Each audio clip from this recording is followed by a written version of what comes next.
Okay, so it's time I put up another video. I'm getting a bit rusty at this. I need to get more on the ball.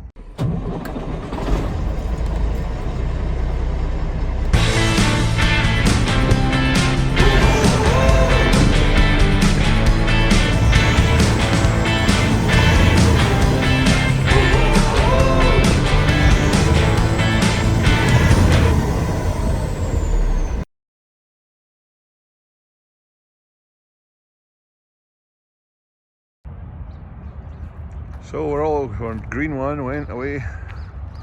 Wes jumped into it yesterday, and went away to pick up the old yellow beastie. It's been a while since I've seen it. I asked him to take the stacks off, the top of the stacks, so that we could haul it on here, and they took the whole stack off, so maybe it's time to get some stacks on there. Straight pipes, eh? This is a bit mutilated up. That's happened. But got it back.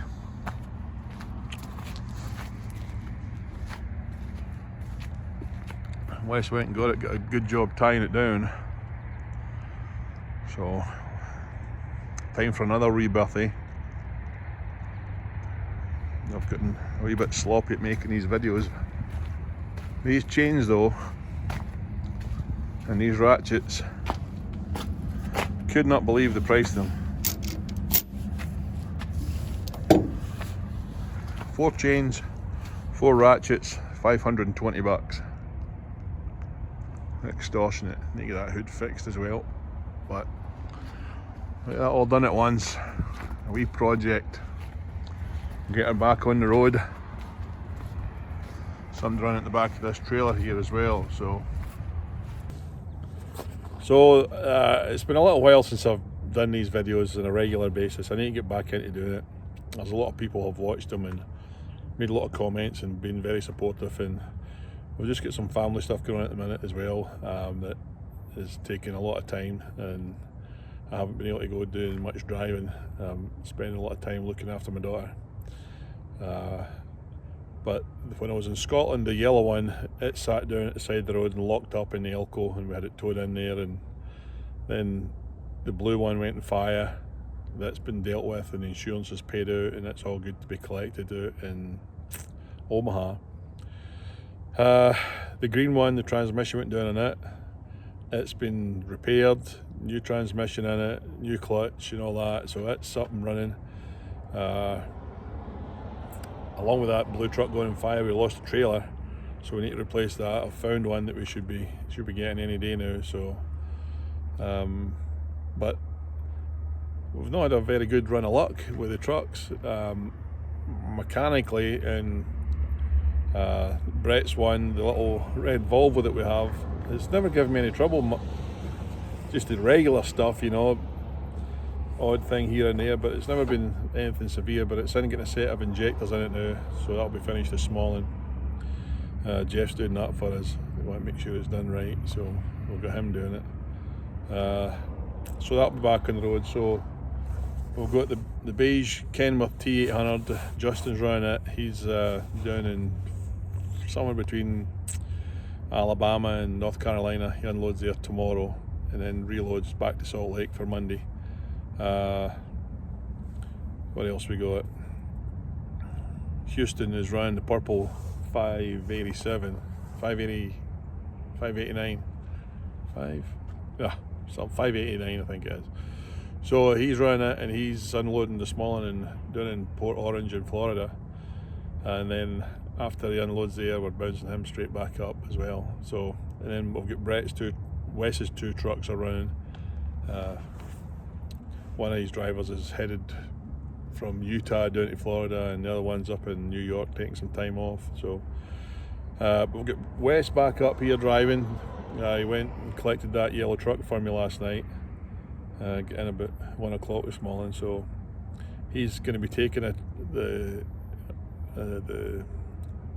that green truck to load a trailer, and then he's going to be going and loading up once we get this unloaded, probably tomorrow, well, the next day we'll load up with a day cab run out to Omaha.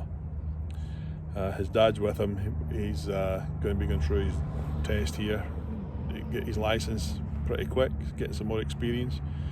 But they're going to be running out to Omaha to Kansas with a truck, a paid load. Seems like we're running around the country picking up broken trucks.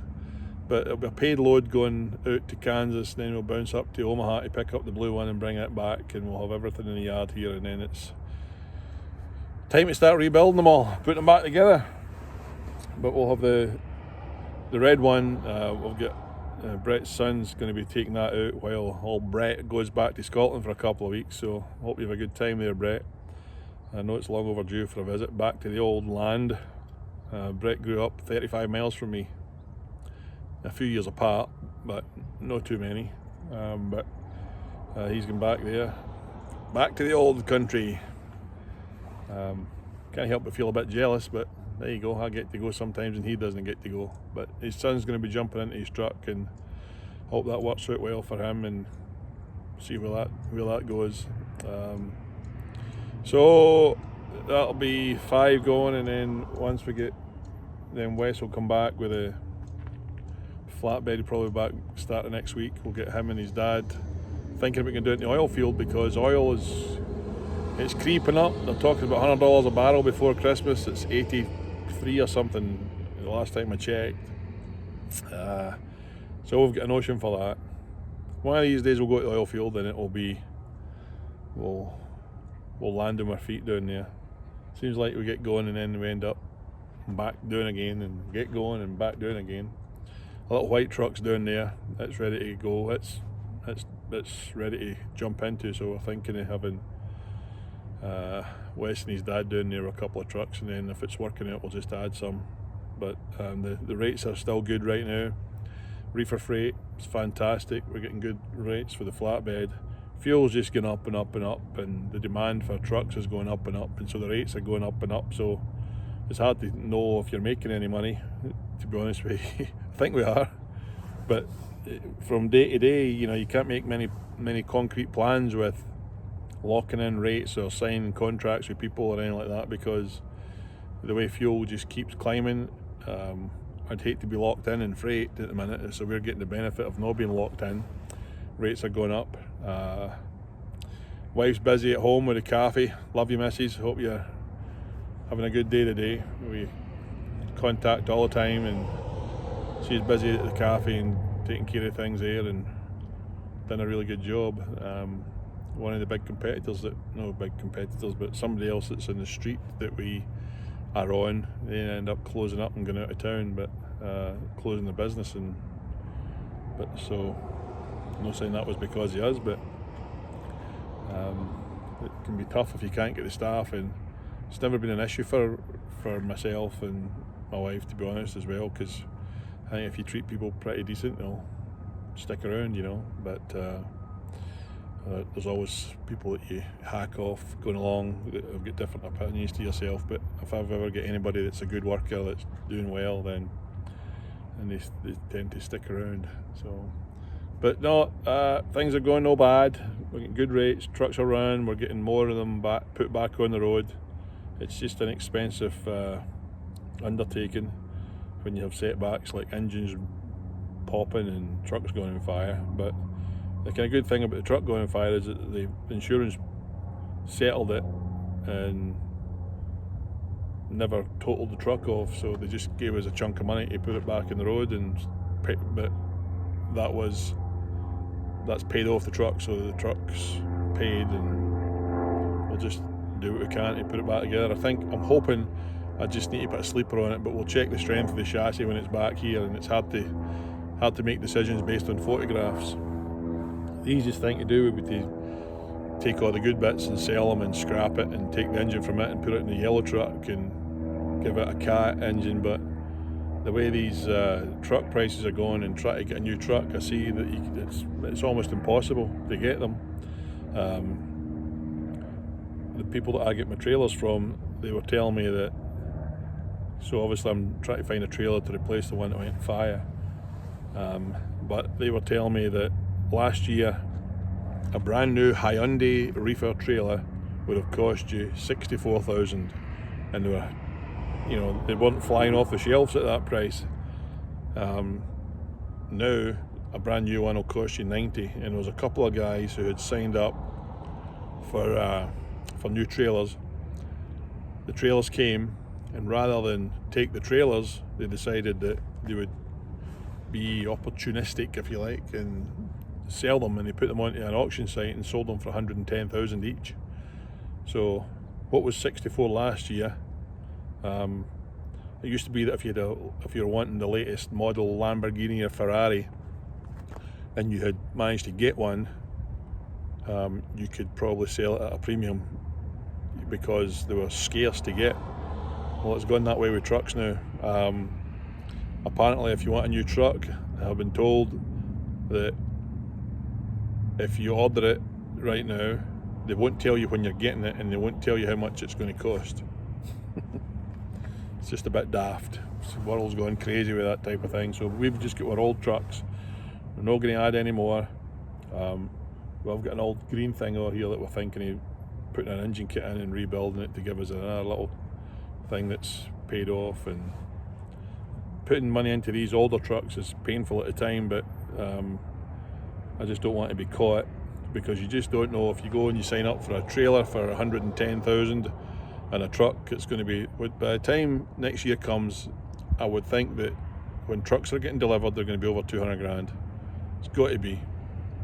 The price of metal, the price of steel, so the rates go high, and I'm just hoping that with our older stuff that we can keep it on the road, keep it rolling, and take advantage, and not get sucked into this thing where everybody wants to get new equipment and upgrade it and update it, and because eventually this bubble will probably bust, you know.